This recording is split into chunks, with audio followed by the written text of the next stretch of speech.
қанша мемлекеттен мысалы бүгін келіп барлығы қазақ тілінде орындап жатыр. Сол себеппен осы Voice of Туран фестивалінің ғұмыры ұзақ болса екен деп тілер едім.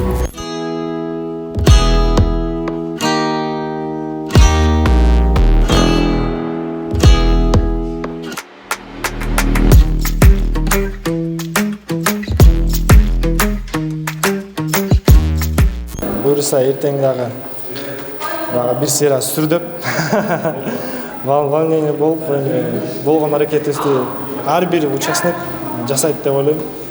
Эми барына игілік қалаймын, күштесе жеңсін.